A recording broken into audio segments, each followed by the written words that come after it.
नमस्ते। शारदा बालिका निकेतन उच्च माध्यमिक शारदापुरम नागौर कक्षा तृतीय विषय हिंदी रचना। आज हम लेकर के आए हैं पाठ 10 काठ की पुतली नाचे गाए। आज हम इसके प्रश्नोत्तर करेंगे। पहले हम इसका अध्ययन कर चुके हैं। सोचें और बताएं। पहला प्रश्न है, खेल दिखाने वाला पुतलियों को किससे नचाता है? उत्तर है, खेल दिखाने वाला पुतलियों को धागे से नचाता है। एक बार पुनः सुनेंगे। खेल दिखाने वाला पुतलियों को किससे नचाता है? खेल दिखाने वाला पुतलियों को धागे से नचाता है। दूसरा प्रश्न है, राजा लोग क्या कर रहे थे?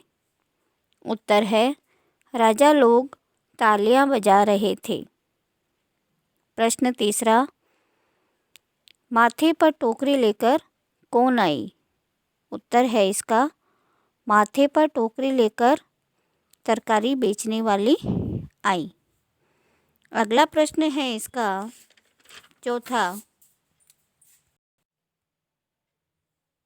चौथा प्रश्न है, कठपुतलियों को कौन नचाता था? उत्तर है, कठपुतलियों को पर्दे के पीछे बैठा पुतली वाला नचा रहा था। कौन नचा रहा था? पर्दे के पीछे बैठा पुतली वाला नचा रहा था। प्रश्न 5, कठपुतलियों ने कौन कौन से खेल दिखाए? कठपुतलियों ने झाड़ू लगाना, बिस्ती द्वारा गुलाब जल छिड़कना, पट्टेबाज द्वारा पट्टेबाजी दिखाना, डुगडुगी बजाना,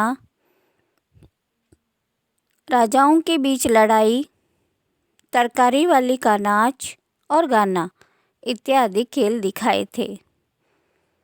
छठा प्रश्न है, कठपुतली वाले ने कौन सा गीत सुनाया था? कठपुतली वाले ने गीत सुनाया, तरकारी ले लो, लेके आई मैं बीकानेर से, आलक बेचूं, पालक बेचूं और बेचूं चंदलोई, भाव ताव में फ़र्क नहीं है, बच्चा ले लो या कोई, तरकारी ले लो, लेके आई मैं बीकानेर से। इस प्रकार से उसने यह गीत सुना करके कठपुतली वाले ने खेल दिखाया। अगला प्रश्न है विकल्प प्रश्न। इसमें अपने प्रश्न कह रहा है, पुतली वाले ने सबसे पहले कौन सा काम किया? कौन सा किया था? झाड़ू लगाना। इसमें आ जाएगा ख। फिर है अपने मिलजुल कर सब रहो, ये शब्द किसने कहे थे? तो ये शब्द जो थे वह पर्दे के पीछे से पुतली वाले ने कहे, तो इसमें आ जाएगा ग। अगला प्रश्न है, सही गलत पर निशान लगाना। अगर वाक्य सही है तो सही पर राइट लगाना और गलत है तो गलत पर राइट लगाना। जैसे कठपुतली वाला पुतली को डोरे से खींचता है, बिल्कुल सही बात है ये। वह धागे से ही कठपुतलियों को नचा रहा था। फिर दूसरे प्रश्न में कह रहा है कि मिठन पट्टेबाज छोटी चोगे वाला था, उसकी चोगा कैसे पहना हुआ था? बड़ा। तो ये वाक्य क्या है? गलत। तीसरा प्रश्न है, खेल के बाद पुतली वाले ने पैसे इकट्ठे नहीं किए थे, क्योंकि पैसे कमाने के लिए तो वह खेल दिखा रहा था। तो ये वाक्य क्या है? गलत है। तो यहाँ गलत पर राइट का निशान लगाएंगे। फिर है, बालक बाहर कोने में पहरेदार बैठा है, तो सबसे पहले उन्होंने बाहर पहरेदार बैठाया था, तो ये वाक्य सही है। इस प्रकार से ये कार्य कक्षा कार्य में हम लोग करेंगे। फिर है भाषा की बात। यह भाषा की बात जो है वह हम गृह कार्य क्रमांक लगा करके करेंगे। गृह कार्य में क्या करेंगे हम कि यह जो पहला प्रश्न है, पाठ में पट्टेबाज शब्द आया है और पट्टे और बाज से मिलकर के एक नया शब्द बना, बाज को जोड़ करके नए शब्द बनाए हैं।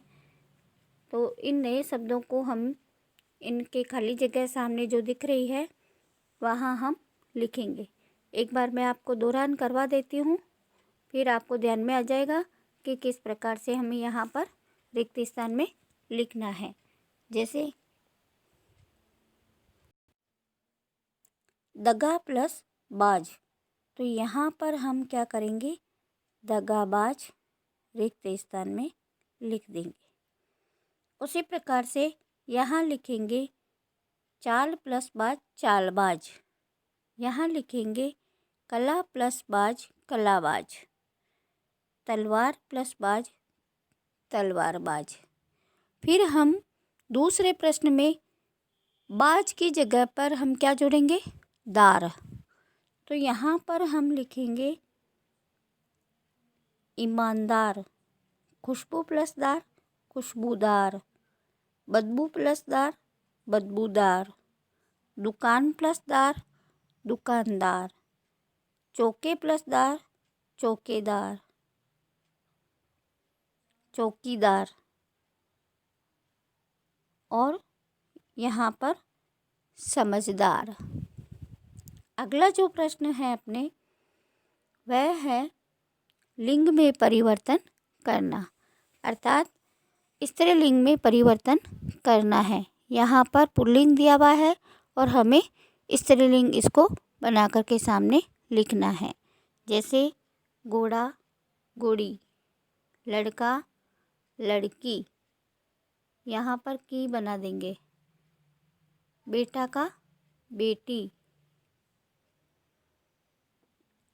शेर का शेरनी और ऊँट का ऊँटनी। इस प्रकार से इसको परिवर्तन करके यहाँ पर सामने लिख देंगे, ठीक है ना। इस प्रकार से करके आगे फिर हम करेंगे कि यह जो शब्द लिखे हुए हैं इनको हमें क्रिया में परिवर्तन करके हमें वाक्य पूरा करना है। जैसे पढ़ना का राम पढ़ता है, लिखना सीता लिखती है, खाना राम खाना खाता है, लाना सीता फल लाती है। इस प्रकार से हम यह वाक्य लिखेंगे। आगे जो दो शब्द और हैं उनमें लिखेंगे, जैसे पीना का राम पानी पीता है, देना राम पैसे देता है। इस प्रकार से हमने यह लिखा और यह जो है वह हम गृह कार्य में करेंगे, सुंदर लेखन में करेंगे। और यह जो अपने पाठ 10 था, काठ की पुतली नाचे गाएं, यह आज समाप्त होता है और अगले वीडियो तक हम आगे की तैयारी करेंगे। तब तक के लिए नमस्ते।